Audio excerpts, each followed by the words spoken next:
கல்லூரி படிப்பை முடித்த உடனே எழுத்தாளர் ஆகணும் அப்படின்றது தான் உங்களுடைய ஆசையாக இருந்ததா? நான் வந்து எழுத்தாளர் ஆகணும், ஒரு பத்திரிகையில் வேலை செய்யணும் அப்படிங்கிறதா இருந்துச்சு. அதான் பேசிக் ஆசை. அதான் பேசிக்ஸ். ஏன்னா நான் அதுக்கு முன்னாடி வந்து கிட்டத்தட்ட ஒரு 75 சிறுகதைகள் எழுதியிருக்கேன்.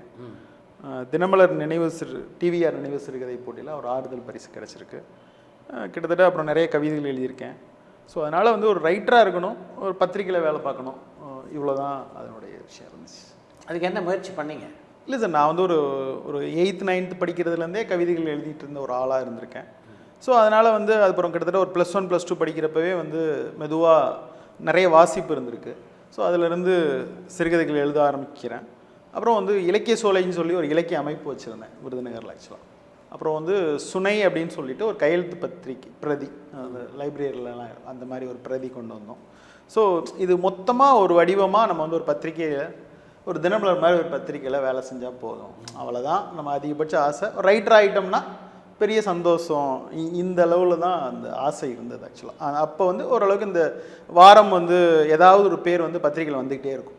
அது முதல்ல வந்து ஒரு வாசகர் கடிதத்திலிருந்து அந்த அது ஒரு பெரிய மகிழ்ச்சி. ஆமாம், அந்த ட்ராவல் வந்து ஒரு வாசகர் கடிதத்திலேருந்து மெதுவாக ஒரு கவிதைகள் வர்றது, சிறுகதைகள் வர்றதுன்னு சொல்லிட்டு அப்படி இருந்தது. ஒரு தொடர்ந்து இலக்கிய வாசிப்பு இருந்துச்சு. நிறைய இப்போ பாலகுமாரனுடைய, தி ஜானகிராமனுடைய எல்லா கதைகளும் அந்த நேரத்தில் ஒரு காலேஜ் முடிக்கிறப்பவே வாட்சி முடிச்சிட்டோம்.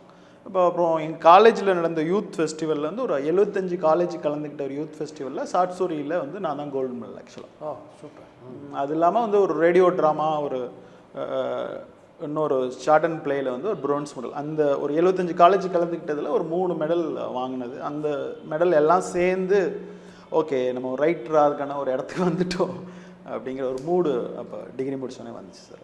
ஏதாவது பத்திரிகையில் சேர முயற்சி எடுத்தீங்களா? இல்லை சார், முயற்சி எடுக்கல. நான் வந்து டிகிரி முடித்தோடனே நான் சென்னைக்கு வந்துட்டேன். ஸோ வந்து பத்திரிகை சேர முயற்சினா வந்து எங்கள் சின்ன தாத்தா ஒருத்தர் வந்து திருநெல்வேலியில் தினமலர் பத்திரிகையில் சேர்த்து விட்றேன் அப்படிங்கிற மாதிரி ஒன்று இருந்துச்சு, ஒரு பேச்சுவார்த்தை தான். ஆனால் நான் டிகிரி முடித்து எனக்கு ரிசல்ட் வந்துட்டு நான் எம்ஏ ஜாயின் பண்ணணும், எம்ஏ இங்கிலீஷ் லிட்ரேச்சர் ஜாயின் பண்ணணும். ஸோ ஜாயின் பண்ணுறதுக்கு முன்னாடி இப்போ நான் சென்னைக்கு வந்துட்டேன் ஆக்சுவலாக. ஸோ அதனால் சினிமாங்கிறது வந்து அப்போ டேர்ன் ஆயிடுச்சு ஆக்சுவலாக.